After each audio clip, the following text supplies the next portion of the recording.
और अपेक्षा से कई गुना ज़्यादा भीड़ के साथ यहाँ उपस्थित, और न सिर्फ इस मैदान में बल्कि पूरा का पूरा बेली रोड, पूरा का पूरा उधर अटल पथ, पूरा का पूरा उधर से पालीगंज का इलाका, पूरा का पूरा उधर बख्तियारपुर से आने वाली जो सड़क है वहाँ भी लोग सैकड़ों बस लेकर अभी खड़े हैं जो नहीं पहुँच पाए हैं। तमाम सम्मानित अभिभावकगण, माताएं, बहनों, भाइयों, मित्रों और मीडिया के बंधुओं, सबसे पहले मैं हृदय से आप सभी लोगों का धन्यवाद करता हूं।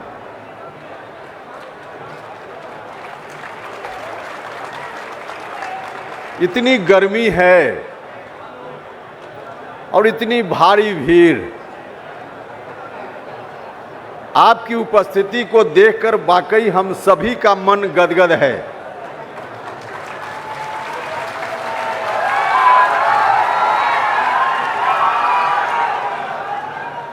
रात से ही लोगों का आना शुरू हो गया था और सबसे पहली खेप आई थी शाहबाद के इलाके से।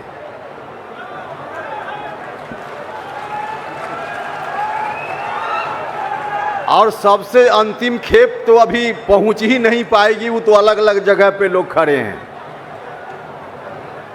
तो इतनी अच्छी उपस्थिति, आज जगदेव बाबू को याद करने का दिन है। हम उनके चरणों में श्रद्धा सुमन अर्पित करते हैं। आज शिक्षक दिवस भी है, तो डॉक्टर सर्वपल्ली राधाकृष्णन साहब के चरणों में सर झुकाते हैं।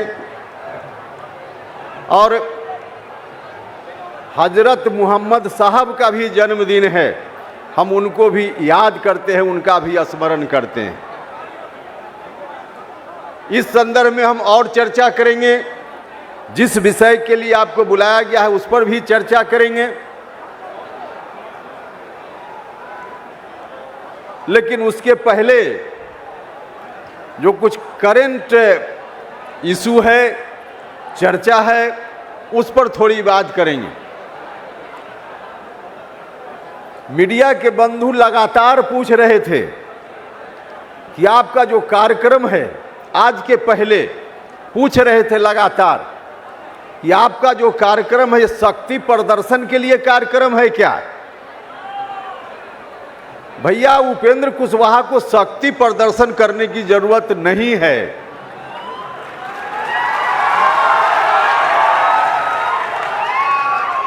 शक्ति प्रदर्शन करने की जरूरत पड़े तो यह मिलर हाई स्कूल, बेली रोड और आर ब्लॉक का इलाका ही नहीं, पूरा पटना गांधी मैदान में कार्यक्रम करके हमारे लोग भर सकते हैं।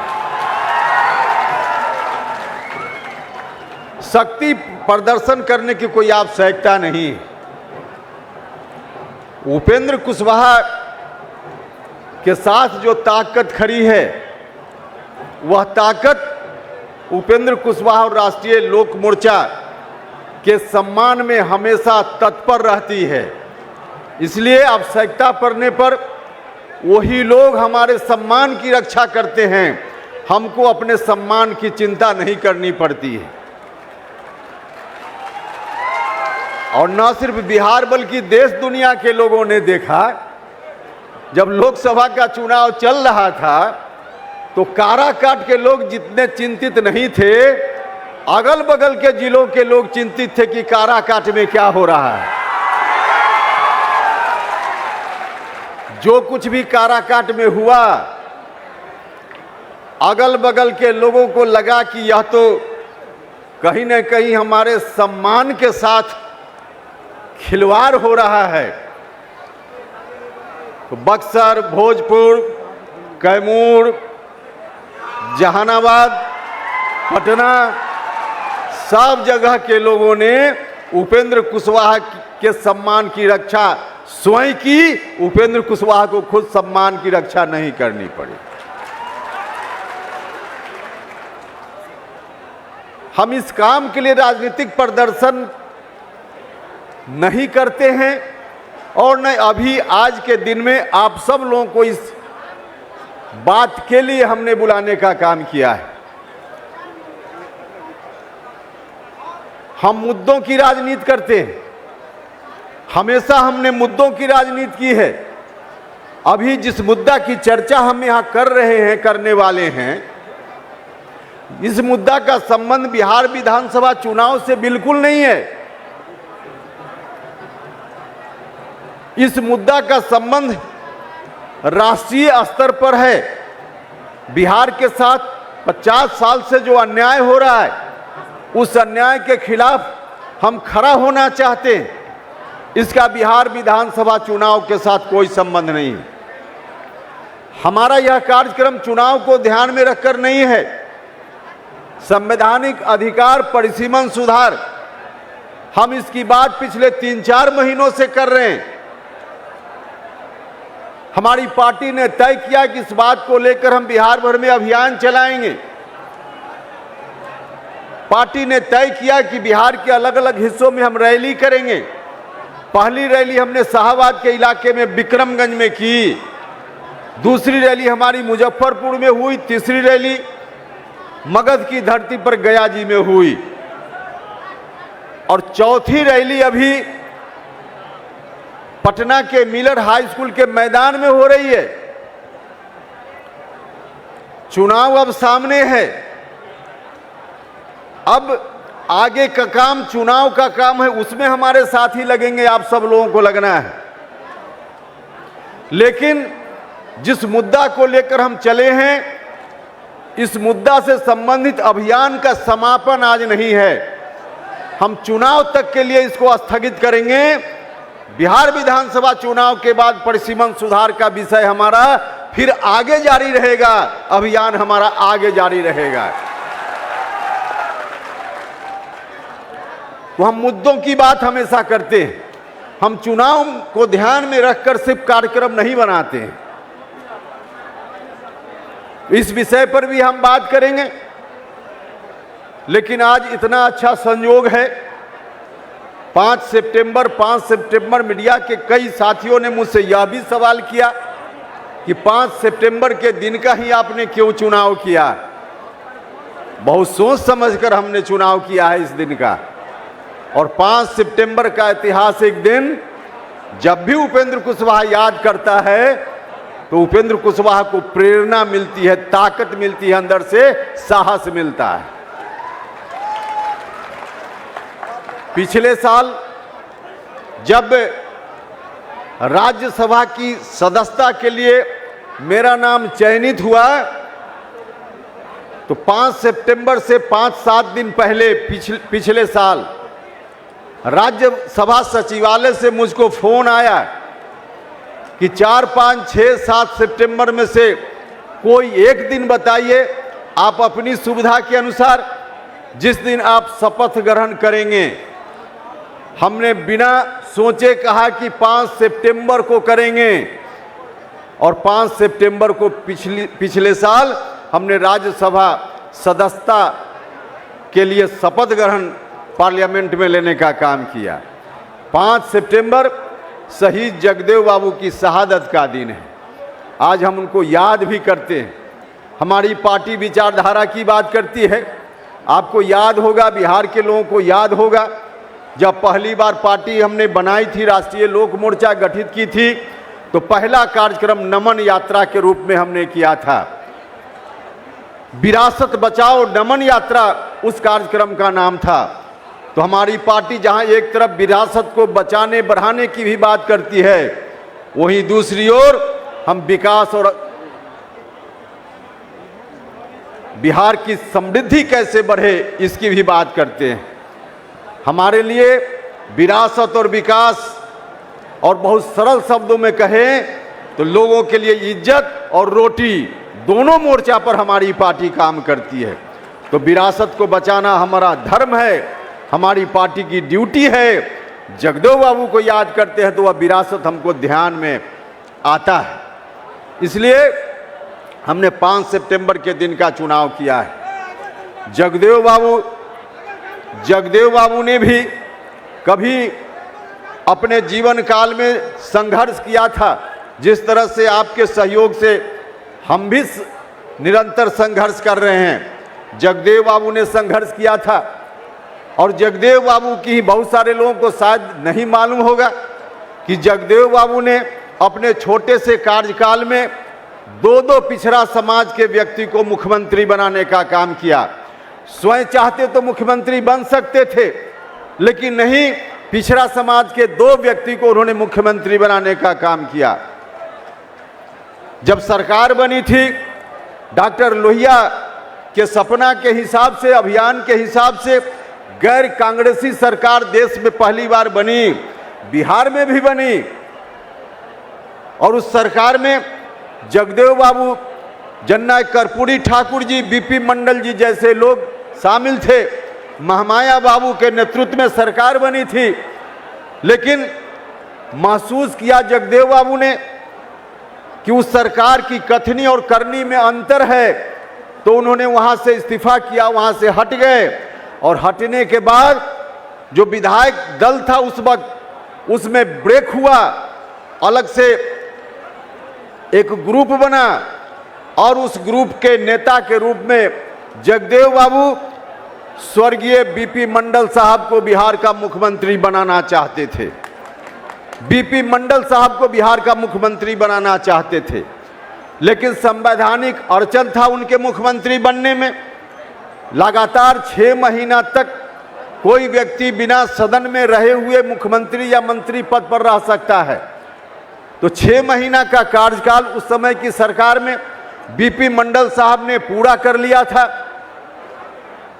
उस वक्त किसी सदन के सदस्य नहीं थे, तो गवर्नर साहब ने, तत्कालीन राज्यपाल ने कहा कि हम इनको शपथ दिलाने में हमको दिक्कत है, हम शपथ नहीं दिला पाएंगे, क्योंकि किसी सदन के सदस्य नहीं हैं फिलहाल, और 6 महीना तक मंत्री रह चुके हैं। तब जगदेव बाबू ने बीच का रास्ता निकाला, और सही सतीश प्रसाद सिंह, जिनको 2 दिन 3 दिन के लिए मुख्यमंत्री बनने का सौभाग्य प्राप्त हुआ, उनके नेतृत्व में तब सरकार बनी। जगदेव बाबू ने सतीश बाबू को मुख्यमंत्री बनाया, 2-3 दिन के लिए मुख्यमंत्री बने। अब बहुत लोग वही 2-3 दिन देखकर अपना सीना चौड़ा करते हैं कि हमारा भी इतिहास में नाम हो गया, बिहार के मुख्यमंत्री बन गए। अरे भैया, आपका तो स्वर्ण काल रहा है। आपकी ख्याति तो शासक के रूप में बिहार क्या, देश क्या, देश से बाहर आज जो देश का नक्शा है उससे कई गुना बड़ा हिस्सा में साम्राज्य रहा है, वह शासन रहा है। तो उतने बड़े साम्राज्य की विरासत के लोग हैं, और 2 दिन 2.5 दिन मुख्यमंत्री बनने पर गर्व करते हैं। मुझको यह बात बहुत ठीक नहीं लगती। भाइयों और मित्रों, वह विषय अलग है, लेकिन सतीश बाबू को मुख्यमंत्री बनाने का काम जगदेव बाबू ने किया, और फिर जो सरकार बनी, उस सरकार के माध्यम से बीपी मंडल साहब को विधान परिषद के सदस्य के रूप में मनोनीत करने की अनुशंसा हुई। राज्यपाल जी ने उनको एमएलसी के रूप में बिहार विधान परिषद के सदस्य के रूप में मनोनीत किया। फिर मुख्यमंत्री के रूप में बीपी मंडल साहब ने ओथ लिया, शपथ ग्रहण लिया। तो सतीश बाबू को भी मुख्यमंत्री बनाने वाले, स्वर्गीय बीपी मंडल साहब को मुख्यमंत्री बनाने वाले जगदेव बाबू चाहते तो स्वयं भी मुख्यमंत्री बन सकते थे, लेकिन विचारधारा को बढ़ाना चाहते थे, विचारधारा को बढ़ाना चाहते थे। उन्होंने अपनी पार्टी बनाई थी, शोषित समाज दल पार्टी बनाई थी। जगदेव बाबू का निधन, अगर जिस तरह से उनकी हत्या हुई उस तरह से उनका निधन नहीं हुआ रहता, तो आगे चलकर शोषित समाज दल और मजबूत पार्टी के रूप में उभरता। लेकिन जो कुछ भी हुआ, प्रकृति को यह बात मंजूर नहीं थी, उनकी हत्या हो गई, और शोषित समाज दल का रास्ता वहीं का वहीं रुक गया, वहीं का वहीं रुक गया। क्योंकि उस वक्त तक शोषित समाज दल में जगदेव बाबू के बाद कौन उत्तराधिकारी हो, यह बात तय नहीं हुई थी। कौन व्यक्ति उनके बाद उस पार्टी को उस विचारधारा के साथ चला पाए, यह तय करने का उनको मौका नहीं मिला था, क्योंकि अचानक से चले गए हमारे बीच से, उनकी हत्या हो गई। अगर उनकी मृत्यु अकाल उस तरह से नहीं हुई होती, सामान्य मृत्यु से अगर उनकी मौत होती बाद के दिनों में, तो मेरा पक्का भरोसा है कि जिस तरह की सोच के थे जगदेव बाबू, निश्चित रूप से 5-10 साल में कोई ना कोई ऐसा व्यक्ति को, उस विचारधारा से लैस व्यक्ति को अपने बाद के लिए उत्तराधिकारी के रूप में प्रस्तुत जरूर कर दिए होते, लेकिन नहीं कर पाए। अचानक चले गए। विडंबना जिसके चलते शोषित समाज दल समाप्त हो गया। शोषित समाज दल अगर जगदेव बाबू कुछ दिन और रहते, अपने उत्तराधिकारी का चयन करके, और सामान्य मृत्यु से उनकी मौत हुई रहती, तो शोषित समाज दल विचारधारा के आधार पर आज भी बिहार में सबसे मजबूत पार्टी के रूप में रहता, आज भी मजबूत पार्टी के रूप में रहता। आज जो इस विचारधारा के इर्द गिर्द चलने वाली पार्टी है, सबसे मजबूत पार्टी, फिर बाकी पार्टी की जरूरत ही नहीं पड़ती। राष्ट्रीय लोक मोर्चा बनाने की जरूरत उपेंद्र कुशवाहा को नहीं पड़ती। हाँ, बाद में चलकर उसी पार्टी के नेता लालू यादव हो सकते थे, उसी पार्टी के नेता नीतीश कुमार हो सकते थे, लेकिन पार्टी वही रहती। लेकिन अचानक चले गए, अपना उत्तराधिकारी बनाने का वक्त ही उनके पास नहीं था। तो भाई और मित्रों, इसलिए हम बार बार बोलते हैं, कई लोगों को यह बात अटपटी लगती है, मैं आज भी इस मन से कह रहा हूं, मेरे पीछे बाउंड्री वॉल के पीछे पार्टी कार्यालय में बैठे हुए लोग सुन रहे होंगे। मैं कहना चाहता हूं, उत्तराधिकारी उसी विरासत का होना चाहिए जिस पार्टी को कोई भी आगे बढ़ाना चाहता है। और समय रहते अगर नहीं तय होगा, तो शोषित समाज दल जिस रूप में समाप्त हुआ, नुकसान उस रूप में भी हो सकता है।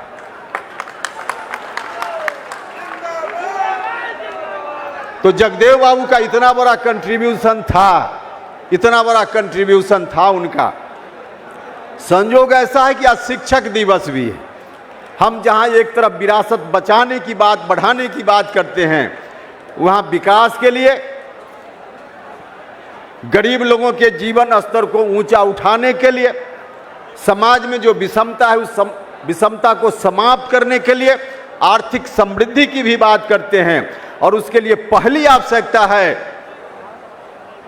बिहार में चाहे जिस घर के बच्चे हों, गरीब हो, अमीर हो, जिस जाति के हों, जिस धर्म के हों, सब लोगों को अच्छी शिक्षा प्राप्त करने का अवसर मिले। तो शिक्षा हमारा मूल मुद्दा में शामिल विषय है। तो आज शिक्षक दिवस भी है, तो इस अवसर पे मैं आप सब लोगों को भी शिक्षक दिवस की शुभकामना देता हूं। लेकिन हम जब शिक्षा की बात करते हैं, तो दुनिया के स्तर पर आज शिक्षा की क्या स्थिति है? दुनिया के स्तर पे अब आर्टिफिशियल इंटेलिजेंस का समय आ गया।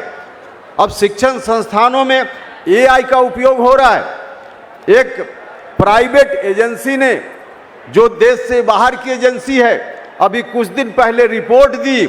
उस रिपोर्ट के आधार पे दुनिया के जो बड़े देश हैं, जो विकसित देश हैं, उन देशों में 60% के लगभग यूनिवर्सिटीज और कॉलेज एआई का उपयोग करते हैं, आर्टिफिशियल इंटेलिजेंस का उपयोग करते हैं।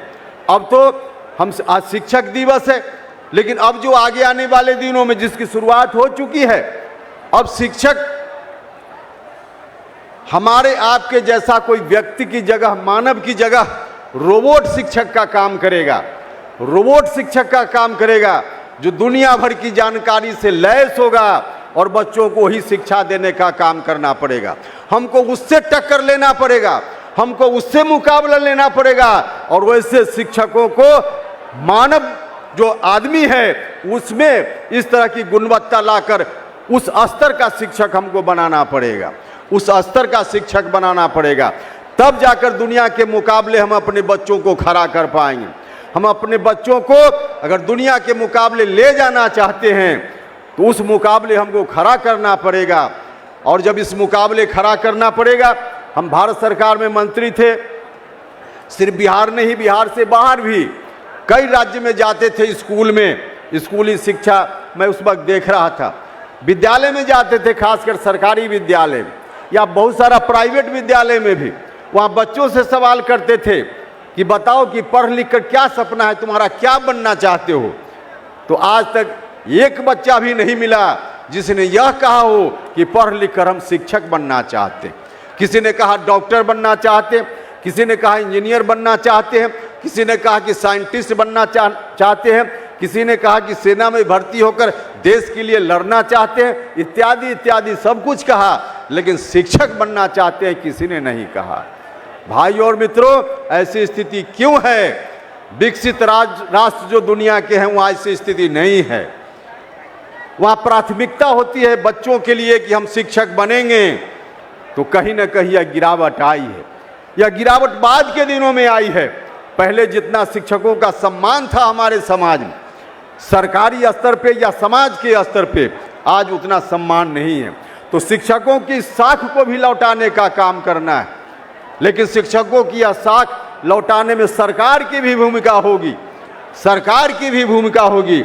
सरकार की भूमिका के बगैर हम बच्चों को अट्रैक्ट नहीं कर पाएंगे। आज जो बच्चा भी कंपटीशन की तैयारी करता है, चाहे गांव में रहकर हो, पटना में रहकर हो, दिल्ली में रहकर हो, वह सबसे पहले आईएएस, आईपीएस या बीपीएससी करके अलग अलग राज्यों के सर्विस कमीशन में बैठ करके और प्रशासनिक सेवाओं में जाना चाहता है। प्रशासनिक सेवाओं में जाना उसकी प्राथमिकता होती है। डॉक्टर बनना चाहता है, इंजीनियर बनना चाहता है, इत्यादि बनना चाहता है। और नहीं कुछ मिला, अंत में किसी भी कंपटीशन में नहीं जा पाया, तब अंत में आकर के वह शिक्षक पात्रता परीक्षा देता है, नेट देता है, टेट देता है, एसटीटी देता है, सीटीटी देता है, और सभी जगह से नाउम्मीद होकर जो बच जाता है वही गांव में या शहर में सरकारी स्कूल के शिक्षक बनते हैं, वही शिक्षक बनते हैं। भाई और मित्रों, इस स्थिति में बदलाव लाना पड़ेगा। शिक्षक का जो पोस्ट है उसमें भी उसी तरह का आकर्षण देना पड़ेगा जो आकर्षण बाकी जगह है। विभिन्न राज्यों की सरकारों का दायित्व है, हम सिर्फ बिहार के बारे में नहीं कह रहे, देश के विभिन्न राज्य के सरकारों का दायित्व है और केंद्र सरकार का दायित्व है कि ऐसा इंतजाम हो, शिक्षकों के पदों के प्रति ऐसा आकर्षण, जो काम सरकार के जिम्मे है उस काम को करते हुए करे, ताकि कोई बच्चा बाकी चीज बनने के पहले शिक्षक बनने के लिए तैयार हो। वह कहे कि हम शिक्षक बनना चाहते हैं, गर्व से कहे कि हम शिक्षक बनना चाहते हैं। यह काम भी जहां तक हमारी ताकत है, राष्ट्रीय लोक मोर्चा की ताकत है, हम इस बात को लेकर भी चल रहे हैं, हम इस बात को लेकर भी चल रहे हैं। और आगे आने वाले दिनों में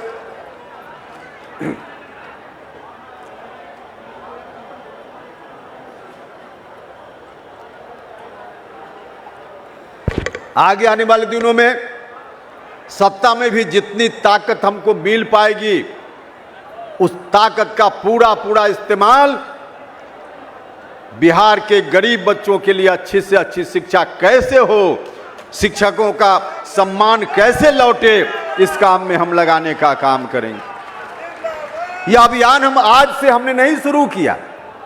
हम कभी सत्ता से बाहर होते हैं, रोड पर होते हैं, तब भी हमारा मुद्दा वही रहता है। हम सत्ता में जाते हैं तब भी हमारा मुद्दा वही रहता है। और यह हम बात बोलकर नहीं, हमने करके दिखाया है, आपके सहयोग से किया है। जब हम भारत सरकार में मंत्री थे तब बिहार में हम शिक्षा में गुणवत्ता कैसे आए, इस बात का अभियान चला रहे थे। और हमको आज बेहद खुशी है कि जो जो मुद्दा शिक्षा के संदर्भ में हम उस समय ला रहे थे, जो जो डिमांड राज्य की सरकार से कर रहे थे, 25 सूत्री मांग पत्र हमारा था, ऊपर से 1, 2, 3, 4 उन तमाम मांगों को आज बिहार की राज्य की सरकार ने धीरे धीरे लागू करना शुरू कर दिया है, मानना शुरू कर दिया है। तो इस बात के लिए हम बिहार के माननीय मुख्यमंत्री श्री नीतीश कुमार जी का बहुत बहुत बहुत धन्यवाद भी करना चाहते हैं। अनेक निर्णय राज्य की सरकार ने लिया है शिक्षा के संदर्भ में, हर दिन निर्णय हो रहा है। हमने हाल में जो वाल्मीकि नगर में अपनी पार्टी का कार्यक्रम किया था, उसमें भी और कुछ डिमांड हमने जोड़ने का काम किया। छात्रों के लिए, नौजवानों के लिए हमने कहा जो स्टूडेंट को लोन मिलता है, स्टूडेंट क्रेडिट कार्ड, अब फीस सब जगह बढ़ गई है अलग अलग संस्थाओं में, और 4 लाख रुपया ही लोन, इसको बढ़ाया जाना चाहिए, हमने डिमांड किया था। मुझको खुशी है कि राज्य की सरकार ने हमारी मांगों के अनुकूल 4 लाख को बढ़ा करके 10 लाख करने का काम किया है। तो इस बात के लिए भी हम मुख्यमंत्री जी का धन्यवाद करना चाहते हैं। हम वहाँ उस समय वाल्मीकि नगर में हम लोगों ने और भी बहुत सारा डिमांड किया था, लेकिन उसमें एक यह भी था, जो नौजवान हैं बिहार के, उनको उनका हक अधिक से अधिक मिले, कोई दूसरा राज्य का नौजवान छात्र आकर उनकी हकमारी न करे, इसके लिए डोमिसाइल नीति राज्य की सरकार को लाने का काम करना चाहिए। हमने वाल्मीकि नगर से यह बात कही थी। बार बार हमने कहा कि बिहार के नौजवानों के साथ इनजस्टिस हो रहा है। शिक्षकों के रूप में जो बहाली हो रही, दूसरे राज्य के बच्चे आकर यहाँ नौकरी पा रहे और हमारे बच्चे नौकरी से वंचित हो रहे। हमने बार बार कहा, लेकिन असर हुआ, राज्य की सरकार पर सकारात्मक असर हुआ और मुख्यमंत्री जी ने निर्णय ले लिया कुछ दिन पहले कि बिहार में डोमिसाइल नीति लागू होगी और बिहार के बच्चों की हकमारी नहीं हो पाएगी। तो हम निरंतर इस काम को करते रहें। हमारे लिए नौजवानों की समस्याओं का हल कैसे निकले, अच्छी से अच्छी शिक्षा उनको कैसे मिले ताकि दुनिया के नौजवानों के मुकाबले खड़ा हो पाए, यह भी हमारी चिंता का विषय है।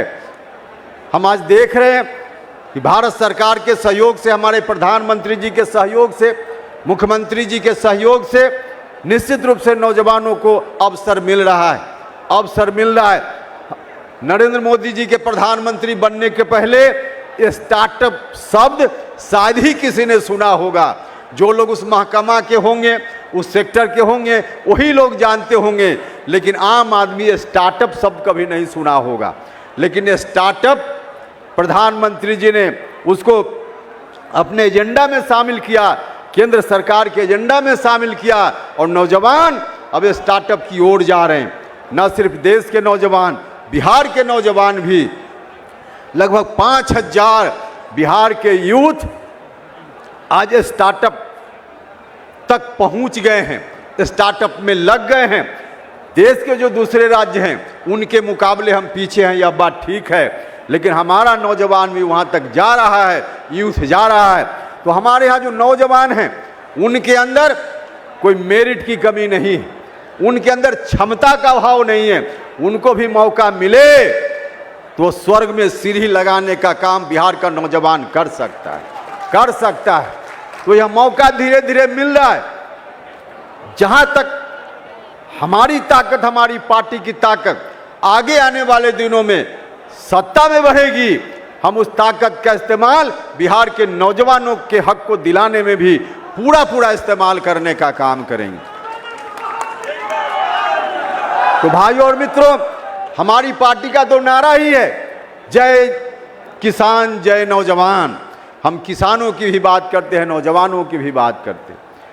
हम जब सामाजिक न्याय की बात करते हैं, जगदेव बाबू को याद कर रहे हैं, सामाजिक न्याय की सबसे मुखर आवाज उस समय जगदेव बाबू थे। सामाजिक न्याय की सबसे मुखर आवाज उस समय जगदेव बाबू थे। तो सामाजिक न्याय की जब हम बात करते हैं तो समाज में जो वंचित लोग हैं, चाहे जिस जाति के हों, जिस धर्म के हों, हम सब की बात करते हैं, सबके बीच समानता लाने की बात करते हैं। हम किसानों की समृद्धि की भी बात करते हैं, महिलाओं के सम्मान और सशक्तिकरण की भी बात करते हैं। तो हर तरह से हमारा एजेंडा, हर तरह से हम मुद्दों की बात करते हैं भाइयों और मित्रों।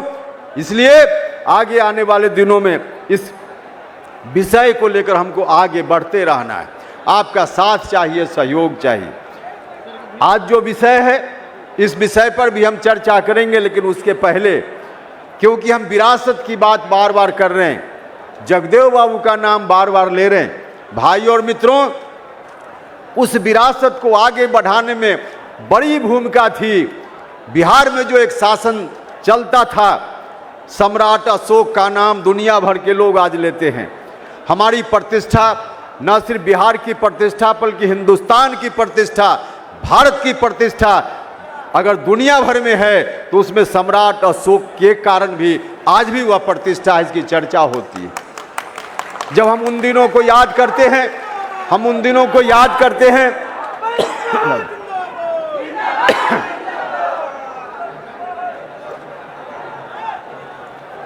जब हम उन दिनों की याद करते हैं तो वह शासन कहां से चलता था,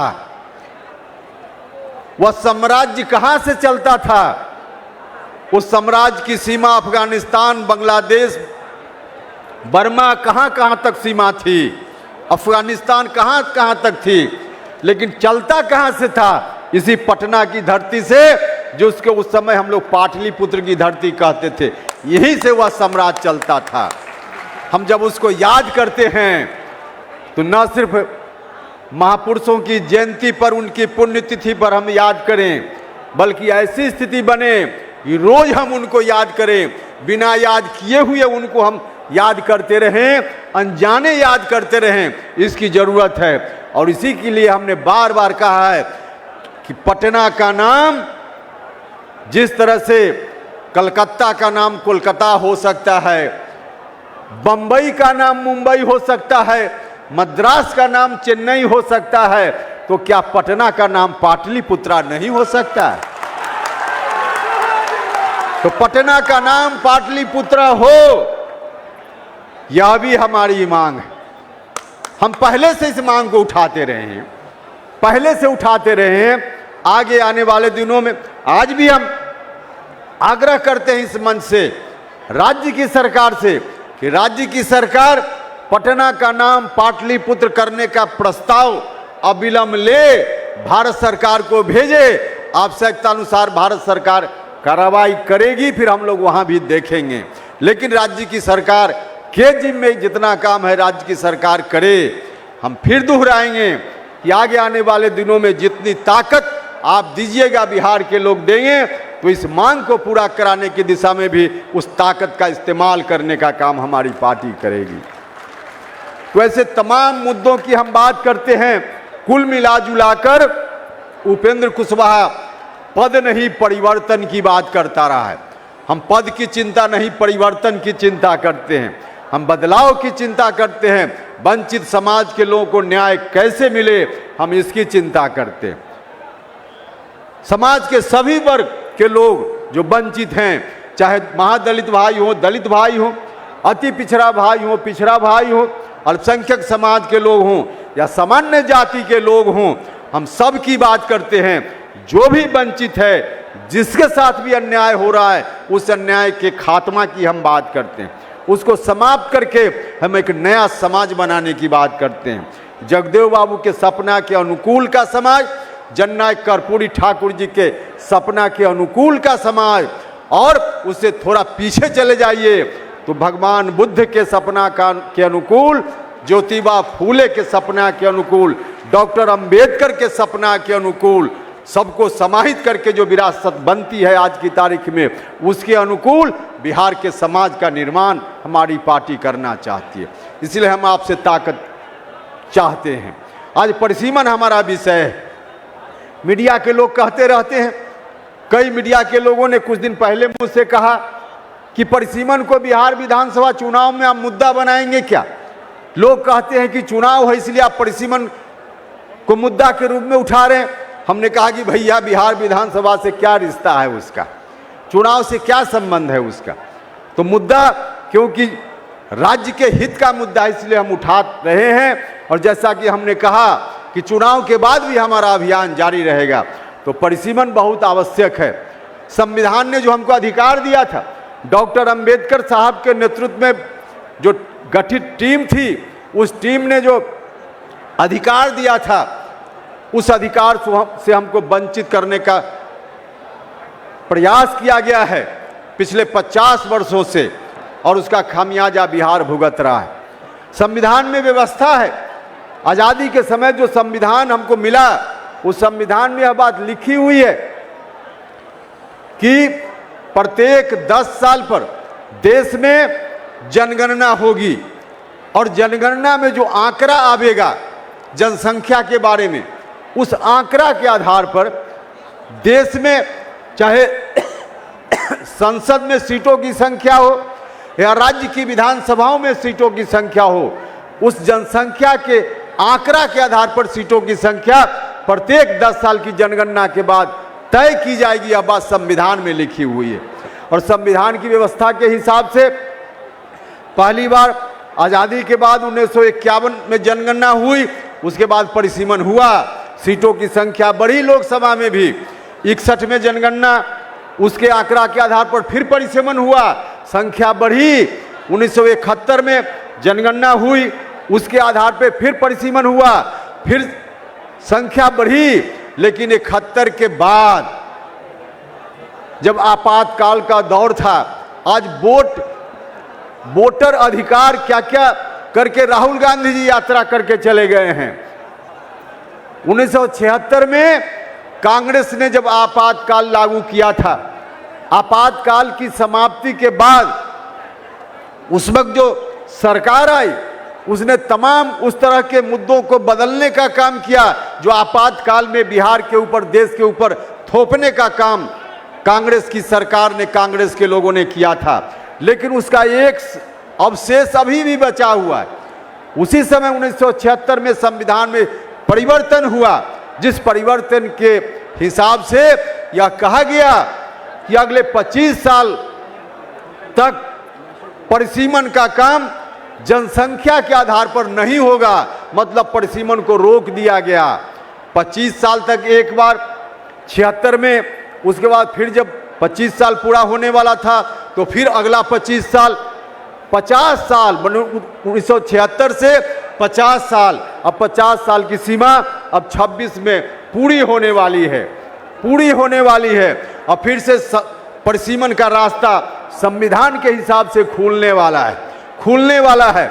लेकिन हमको सचेत रहना है, हमको भरोसा है, हमारे प्रधानमंत्री जी के ऊपर पूरा पूरा हमको भरोसा है कि प्रधानमंत्री जी निश्चित रूप से 50 वर्षों से बिहार और बिहार के अगल बगल के जो राज्य हैं, परिसीमन को लेकर इनके खिलाफ जो अन्याय हो रहा है, इस अन्याय को रोकने का काम निश्चित रूप से हमारे प्रधानमंत्री जी करेंगे। लेकिन इसी बीच साउथ के जो कुछ राज्य हैं, उन लोगों ने परिसीमन आगे न हो, परिसीमन का काम आगे भी रुका रहे, इस बात के लिए एक मोर्चा बना लिया है, एक प्लेटफॉर्म बना लिया है। और चाहे पार्लियामेंट के अंदर हो या पार्लियामेंट के बाहर, लगातार परिसीमन के खिलाफ लोग अभियान चला रहे हैं।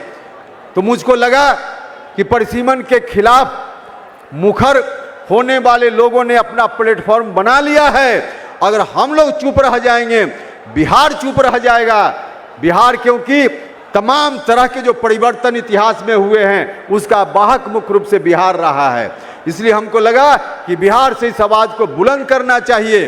और जो लोग भी चाहते हैं कि परिसीमन हम आगे नहीं होने देंगे, उनको मुंह तोड़ जवाब देने का काम करते हुए परिसीमन का रास्ता आगे निकले, इस बात के लिए हम चाहते हैं वातावरण बने। इसलिए हमने कार्यक्रम अपने हाथ में लेने का काम किया। तो संविधान की व्यवस्था के हिसाब से अगर जनगणना के आधार पे परिसीमन का काम निरंतर जारी रहता, तो पिछली जनगणना का जो रिपोर्ट है, सबसे लेटेस्ट रिपोर्ट अभी वही है। 2011 2021 में जनगणना होनी थी, कोरोना के कारण विलंब हुआ है। लेकिन 2011 में जो जनगणना हुई, उसकी जो रिपोर्ट है, उस रिपोर्ट के आधार पर अगर परिसीमन होता तो हमारे बिहार में 40 लोकसभा क्षेत्र जो अभी वर्तमान में है, इसकी जगह कम से कम 60 लोकसभा क्षेत्रों की संख्या होती। 60 हमारे बिहार के किसी भी पार्टी के लोग हों, जाकर संसद में, लोकसभा में सिर्फ 40 लोग अभी जाकर बिहार के हक की बात करते हैं। परिसीमन अगर हुआ रहता, जो पुरानी व्यवस्था संविधान में थी उसके अनुसार, तो अभी कम से कम 60 लोग एमपी बनकर लोकसभा में हमारे बिहार के होते और बिहार के हक की बात वहां करते। तो जहां 60 लोग होते 40 लोग कर रहे हैं। योजना भी कई उस तरह की बनती है सरकारों के द्वारा, जितना लोकसभा क्षेत्र उस तरह से योजना, तो कम लोकसभा क्षेत्र तो कम योजना का लाभ, कम योजना का लाभ। यह अन्याय हो रहा है पिछले 50 वर्षों से।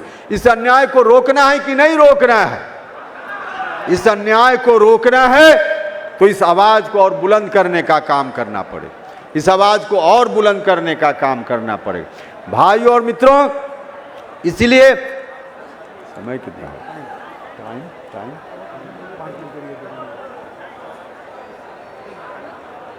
भाइयों और मित्रों, परिसीमन को लेकर कई तरह की भ्रांति भी फैलाने की कोशिश हो रही। जो लोग इसके विरोध में हैं, आप लोग जरा गौर से सुनिएगा। जो लोग विरोध में हैं उनका तर्क क्या है? उनका तर्क है कि बिहार, उत्तर प्रदेश इत्यादि राज्यों ने जनसंख्या वृद्धि को रोकने का काम नहीं किया और हमने सरकार की जो योजना है उस योजना के अनुसार फैमिली प्लानिंग अपने परिवार में किया और बर्थ कंट्रोल को हमने किया, जनसंख्या वृद्धि को रोकने का काम किया, जिसके कारण उनका कहना है कि हमारी आबादी कम हो गई। हमने सरकार के निर्देशों का पालन किया, इसलिए हमारी आबादी कम हो गई, और बिहार जैसे राज्यों ने उनका पालन नहीं किया, इसलिए उनकी आबादी बढ़ गई। अब तर्क उनका है कि हमने अनुपालन किया, हम अनुशासित रहे, तो इसकी सजा हमको मिल जाएगी कि हमारी संख्या कम हो जाएगी परिसीमन अगर हुआ तो, और जिन्होंने नहीं पालन किया उनकी संख्या बढ़ जाएगी। जिन्होंने किया उनका नुकसान हो जाएगा और जिन्होंने नहीं पालन किया उनको प्रोत्साहन मिल जाएगा। यह उनका तर्क है। लेकिन मैं आपको बताना चाहता हूं, उनका तर्क सत्य से बिल्कुल परे है। कई लोग आपको भी मिलेंगे और इसी तरह का तर्क जो वहाँ के लोग तर्क देते हैं, आपको भी कहेंगे कि आपके नेता परिसीमन की बात करते हैं, लेकिन साउथ के राज्यों ने जनसंख्या रोकी, उसका नुकसान होगा, और यहाँ के लोगों ने बेतहाशा जनसंख्या बढ़ाई, इसका लाभ लीजिएगा। ये कहाँ का न्याय है? लोग कहेंगे। तो यह जो उनका तर्क है, जरा ठीक से समझिए, उनका तर्क बिल्कुल बेबुनियादी तर्क है। भाइयों और मित्रों, उनकी जनसंख्या, जब से देश में जनगणना का काम शुरू हुआ, आज़ादी के पहले का 150 साल, 1881 में पहली बार तत्कालीन भारत की सरकार ने जनगणना कराने का काम शुरू किया था। तब से जनगणना आज़ादी के समय तक लगभग 150 साल में जो जनगणना की रिपोर्ट है, उस रिपोर्ट के हिसाब से तब हमारी आबादी, बिहार और बिहार के अगल बगल के राज्यों की आबादी उस वक्त घट रही थी, बढ़ नहीं रही थी, घट रही थी। उनकी आबादी तब बढ़ रही थी। जो लोग आज कह रहे हैं कि हमने आबादी को कंट्रोल किया है, तो 150 वर्षों में उनकी आबादी बढ़ रही थी, लगातार बढ़ रही थी। 51 तक बढ़ा, 61 तक उनकी आबादी उनकी बढ़ी, और 71 में मामूली कमी आई। तो लगातार 150 साल से आबादी आप बढ़ा रहे थे। अगर लोगों के चाहने से ही आबादी बढ़ने का मामला है, जैसा लोग तर्क देते हैं दक्षिण के लोग, तो जब उनकी आबादी बढ़ रही थी तो 51 में उसका लाभ लिया, 61 में उनकी आबादी बढ़ रही थी तो उसका लाभ लिया, 71 में भी लाभ लिया, और 61 हमारी आबादी उस वक्त नहीं बढ़ी जब देश गुलाम था। सबसे ज़्यादा अंग्रेजों के शोषण के हम शिकार हुए। हर तरह से हमारे साथ जो दुर्व्यवहार हुआ, हम जो शिकार हुए, शोषण के शिकार हुए, हमारे यहाँ विकास की गाड़ी अवरुद्ध हो गई। हम शिक्षा के क्षेत्र में पिछड़ गए, वहाँ विकास की गाड़ी आगे बढ़ते रही। वहाँ जो विकास का काम अभी भी ज़्यादा देख रहे हैं, उसके पीछे भी ऐतिहासिक कारण है। उनका विकास ज़्यादा हुआ, उनके यहाँ शिक्षा का प्रसार ज़्यादा हुआ। ऐतिहासिक कारण से हमारे यहाँ इसका अभाव रहा। तो उनकी आबादी जब बढ़ रही थी, तब तो 61 में तो परिसीमन रोकने की बात उन्होंने नहीं की। उनको जब लाभ मिल रहा था तो परिसीमन उनके लिए ठीक था। 71 में जब लाभ मिला तो परिसीमन ठीक था, और शुरुआती दौर में हमारी आबादी कम थी, जब अब हमारी आबादी बढ़ रही है तो अब करें कि नहीं, अब तो भोज बंद हो जाएगा, भोज बंद हो जाएगा। मतलब कि जब पंगत में बैठकर वहां के लोग भोजन कर रहे थे तब तो पंगत जारी रहे, उनकी भी कोशिश थी। जब उनका पेट भर गया, जब हमारी बारी खाने की आई तो कहते हैं कि अब पंगत बंद कर दो, अब भोज ही बंद हो जाएगा। तो भाइयों और मित्रों, यह आबादी वाला जो तर्क है पूर्णतः उनका गलत तर्क है। शुरुआत में उनकी आबादी बढ़ी, अब हमारी आबादी बढ़ रही है। उनको लाभ पहले मिला, अब हमको लाभ मिलना चाहिए। और जहाँ तक सरकारी उपाय से आबादी के नियंत्रण की बात है तो यह भी उस रूप में नहीं है जिस रूप में सामान्य तौर पे उसका अर्थ लगाया जाता है। कोई भी व्यक्ति, कभी भी कोई माता पिता अपने बच्चा को यह सोचकर जन्म नहीं देता है कि हमारा बच्चा जन्म लेगा तो हमारे राज्य की आबादी बढ़ेगी और परिसीमन में लोकसभा क्षेत्र की संख्या बढ़ेगी। यह सोचकर कोई अपने बच्चों को जन्म नहीं देता है। यह बात ठीक है कि जनसंख्या वृद्धि को रोकने का काम करना चाहिए। जनसंख्या वृद्धि एक बड़ी समस्या है, संसाधन सीमित है, जनसंख्या बेतहाशा बढ़ रही है, इसको रोकने का काम करना चाहिए। लेकिन यह सरकारी उपाय से नहीं रुक सकता है, यह सोच से। आदमी के अंदर अगर सोच होगी कि 4 बच्चे होंगे तो पढ़ाई लिखाई में दिक्कत होगी, 2 बच्चे होंगे तो पढ़ाई लिखाई में आसानी होगी, कम बच्चा होगा तो विकास परिवार का ज़्यादा होगा, ज़्यादा बच्चा होगा तो परिवार का विकास कम होगा। यह सोच जब उसके अंदर आएगी तब जाकर वह सरकारी उपायों का भी उपाय करेगा। सोच नहीं आएगी तो सरकार के करने से यह काम कतई नहीं होने वाला है। दक्षिण में उनके अंदर सोच पहले आई क्योंकि लोग शिक्षित हुए, उनको अवसर मिला। हमारे यहाँ अब लोग शिक्षित हो रहे हैं, नहीं शिक्षित लोग थे, गरीब लोग, गांव में जो शिक्षा नहीं थी जहां, और आज भी जहां नहीं है, वहां किसी परिवार में चले जाइए और पूछिए कि बच्चों की संख्या बढ़ रही है तो कहेगा कि इससे क्या दिक्कत है, यह तो भगवान की देन है। 2 बच्चा है तो मजदूरी 400 रुपया रोज कमा कर लाता है, 3 बच्चा होगा तो 600 रुपया कमाएगा। तो उनकी सोच यही तक है क्योंकि विकास के रास्ते में पीछे हैं, शिक्षा उनको नहीं मिल पाई है। शिक्षित होंगे, विकास में आगे बढ़ेंगे तो उनको भी इसकी आवश्यकता महसूस होगी और तब जाकर उनको जैसे शिक्षा पहले मिली तो उनके दिमाग में यह बात पहले आई, हमारे यहाँ लोगों को शिक्षा मिलेगी, विकास के रास्ते पर आगे बढ़ेंगे तो हमारे यहाँ के लोगों के मन में भी यह बात आएगी कि हमको अब जनसंख्या नहीं बढ़ाने का काम करना है। तो यह सोच व्यक्तिगत स्तर पर उत्पन्न कैसे हो, इसका वातावरण बनाना पड़ेगा। इसके लिए सरकार को इंतजाम करना पड़ेगा, इसके लिए सरकार को सोचना पड़ेगा, वरना सीधे कार्यक्रम देने से जनसंख्या नहीं रुकेगी। यही कारण है कि हमारे यहाँ जनसंख्या अब तक ठीक से नहीं रुक पाई है। लेकिन शिक्षा बढ़ने से कैसे जनसंख्या रुकती है?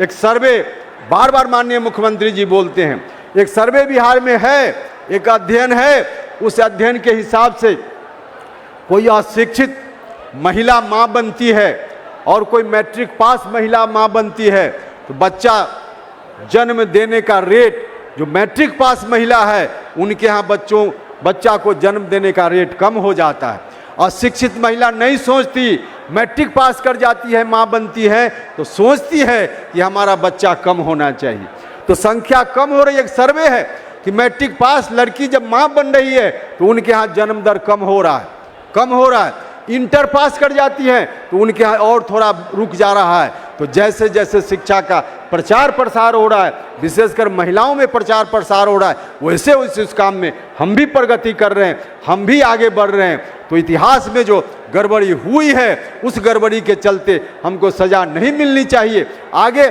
ऑटोमेटिक जो अब शिक्षा आ रही है तो जनसंख्या हमारी रुकेगी।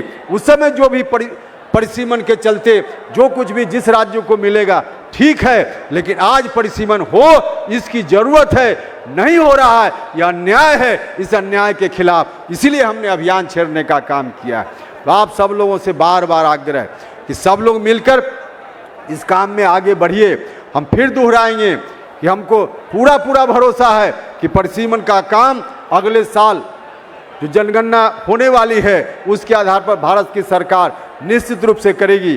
भारत सरकार, खासकर हमारे प्रधानमंत्री जी के ऊपर भरोसा है, भरोसा इसलिए भी है, एक उदाहरण आप सब लोगों के सामने, कई लोग थे जो कभी नहीं, कल्पना भी नहीं करते थे, जब जातीय जनगणना की बात होती थी तो कोई कल्पना भी नहीं, अधिकांश लोग कल्पना नहीं करते थे अपने राज्य में और बाकी जगह भी कि बीजेपी की सरकार, बीजेपी के प्रधानमंत्री और जातीय जनगणना कराने का निर्णय केंद्र की सरकार, प्रधानमंत्री लेंगे।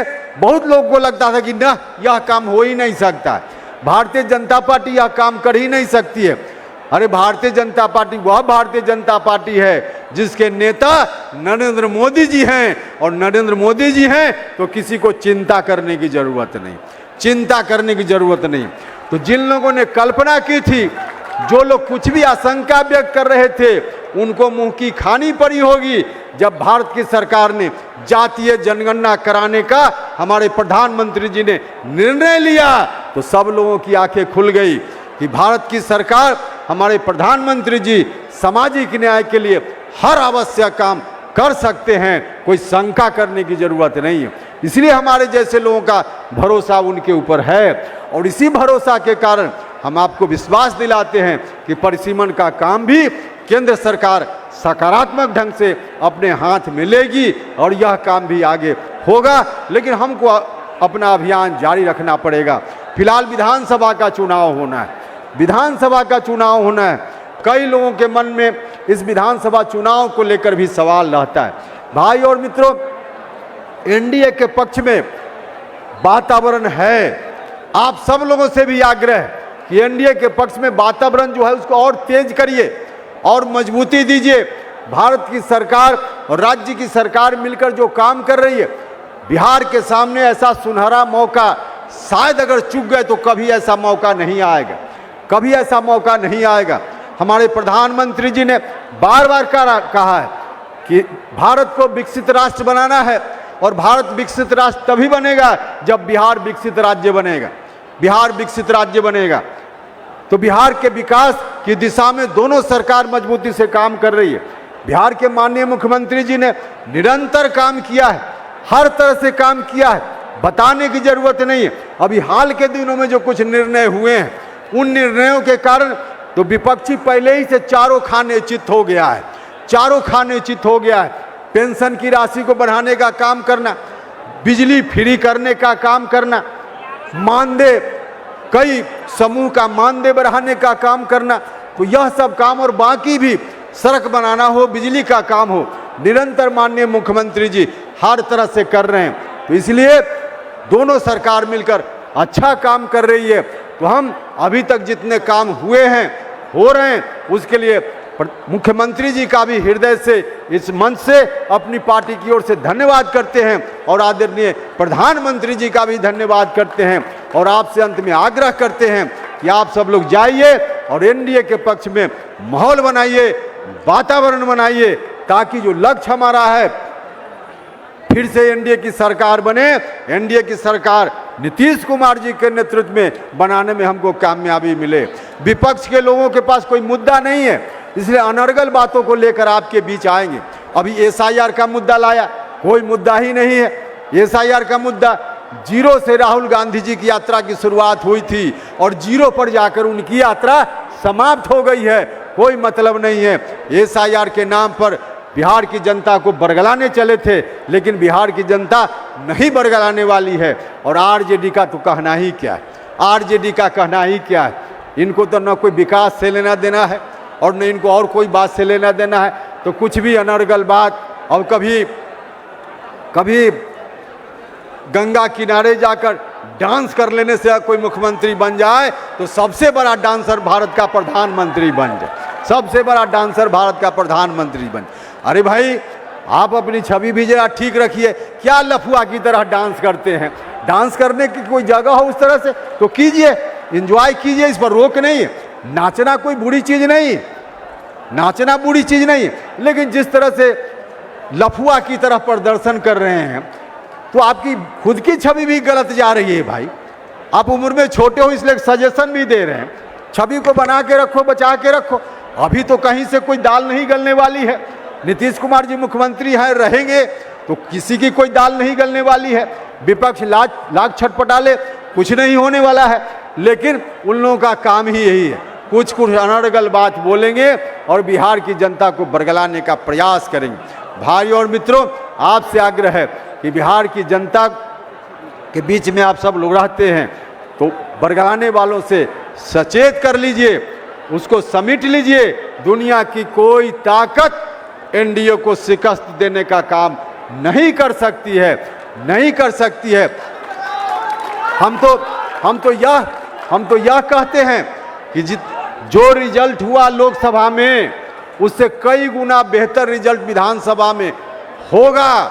और लोकसभा में भी रिजल्ट हुआ, ठीक हमारे एक साथी बोल रहे थे, जहां कहीं भी एनडीए हारा, विपक्ष के चलते नहीं हारा। एनडीए जहां भी हारा, विपक्ष के चलते नहीं हारा। हमारी टीम में ही कुछ लोग थे जो अपने ही तरफ गोल करने में लग गए, इसके चलते हमारी टीम हार गई। अब सेल्फ गोल कीजिएगा तो एनडीए तो हारेगा। तो सेल्फ गोल करने वालों से सावधान। हम उनको कहना चाहते हैं, भैया मुख्यमंत्री बनने के लिए जब सरकार बनेगी, अभी तो नीतीश जी मुख्यमंत्री हैं, तो उस दौर में होकर अपने को कुछ उस रूप में सोच करके क्या जरूरत, सरकार बनाइए। सेल्फ अपने टीम के लिए गोल मत कीजिए, अपने टीम के तरफ ही गेंद को मत भेजिए, मजबूती से काम कीजिए। एनडीए अगर पूरी मजबूती के साथ जो वोट का बिखराव हुआ पिछले चुनाव में, उस बिखराव को यदि रोक ले, एनडीए अपना वोट को एक साथ कर ले, अगर कर लिया होता लोकसभा चुनाव में भी, तो कोई सीट लोकसभा चुनाव में भी हम लोग नहीं हारते। विधानसभा चुनाव के लिए और कोई बात नहीं, सिर्फ इसी स्ट्रेटजी को अपनाना है और हम लोग अपनाएंगे। आपको भी भरोसा दिलाना चाहते हैं, आपको चिंता करने की जरूरत नहीं है। राष्ट्रीय लोक मोर्चा एक मजबूत पार्टनर के रूप में, सीटों की संख्या कम होना ज़्यादा होना हमारा विषय नहीं, लेकिन एक मजबूत पार्टनर के रूप में एनडीए में देश के स्तर पे नरेंद्र मोदी जी के नेतृत्व में और बिहार के स्तर पे मुख्यमंत्री नीतीश कुमार जी के नेतृत्व में राष्ट्रीय लोक मोर्चा खड़ा है। हम सब लोग मिलकर एनडीए के बीच में, हम सब लोग मिलकर जो पुरानी गलती हुई है उससे सबक लेकर इस बार ये स्ट्रेटजी इतनी मजबूत बनाएंगे, इतनी अच्छी रणनीति बनाएंगे कि कहीं से विपक्ष की कोई दाल नहीं गलेगी, लोग देखते रह जाएंगे और एनडीए 225 के लक्ष्य को जरूर प्राप्त करेगा। हम आपको भरोसा दिलाना चाहते हैं। तो आइए आप सब लोग मिलकर इस काम में सहयोग कीजिए, इन मुद्दों को लेकर जाइए, जनता के बीच में जाइए। और चुनाव की घोषणा अब तो कुछ दिनों के बाद ही होने वाली है, चुनाव की घोषणा होगी। पूरे तौर पे हमारी पार्टी भी तैयार है, पूरे तौर पे जब व्हिसिल बजे हम लोग मैदान में कूदने के लिए अब तैयार है, हमारी पार्टी तैयार है। तो सब लोग उसी मोड में रहिए और जहां से जिस पार्टी का भी एनडीए गठबंधन में उम्मीदवार हो, किसी जात का हो, किसी धर्म का हो, सिर्फ एनडीए देखिए और एनडीए में जिस पार्टी का उम्मीदवार हो उसका चुनाव चिन्ह देखिए और उसको देख करके आप सब लोग मतदान कीजिए, मतदान करवाइए, ताकि हमारे प्रधानमंत्री जी नरेंद्र मोदी जी का हाथ मजबूत हो पाए, हमारे मुख्यमंत्री जी का हाथ मजबूत हो पाए, एनडीए के घटक दल के जो दूसरे नेता हैं सबका हाथ मजबूत हो पाए और उन लोगों के हाथ की मजबूती का मतलब उपेंद्र कुशवाहा का भी हाथ मजबूत हो पाए। यही आग्रह आप सब लोगों से है। और इन्हीं शब्दों के साथ फिर से हम अपने मित्र साथी जिन लोगों ने दिन रात मेहनत की है, हमारे मंच पर उपस्थित बहुत सारे नेता हैं। अब नाम लेंगे तो कुछ लोगों का नाम छूट जाएगा और जिनका नाम छूट जाएगा तो नाराज हो जाएंगे, इसलिए नाम नहीं लेंगे। लेकिन बहुत सारे नेता हैं जिन लोगों ने दिन रात मेहनत करके, रात भर जग करके इस कार्यक्रम को सफल बनाने का काम किया है। मैं अपने तमाम नेता साथियों का भी हृदय से धन्यवाद करता हूं। और आप सब लोग जिला अध्यक्ष हों, दूसरे साथी हों, प्रखंड में, गांव में, जिला में, सब जगह आप लोगों ने भी बहुत मेहनत की है और मेहनत करके इस कार्यक्रम को सफल बनाया है। हो सकता है आपको कहीं कोई परेशानी हुई होगी इस यात्रा के क्रम में, खाने में कोई कमी रह गई होगी, आने में कोई कष्ट हुआ होगा, बाकी और में काम में कुछ आपको दिक्कत हुई होगी, तो इसको क्षमा कीजिएगा और मजबूती से जाइए। मैं आप सभी का भी इस योगदान के लिए, इस कार्यक्रम को सफल बनाने के लिए बहुत बहुत बहुत धन्यवाद करता हूं। और इन्हीं शब्दों के साथ मैं फिर से एक बार जगदेव बाबू का स्मरण करते हुए डॉक्टर सर्वपल्ली राधाकृष्णन साहब के चरणों में सर झुकाते हुए और मोहम्मद साहब का भी स्मरण करते हुए, उनको याद करते हुए अपनी बात समाप्त करता हूं। बहुत बहुत धन्यवाद। क्या हुआ? धन्यवाद ज्ञापन के लिए पटना महानगर अध्यक्ष खुर्शीद अहमद जी आइए जल्दी। खुर्शीद अहमद जी धन्यवाद ज्ञापन करें। आज के इस कार्यक्रम में सभी आए हुए पूरे बिहार के साथियों को मैं धन्यवाद ज्ञापन करता हूं और राष्ट्रीय लोक मोर्चा जिंदाबाद, उपेंद्र कुशवाहा जिंदाबाद।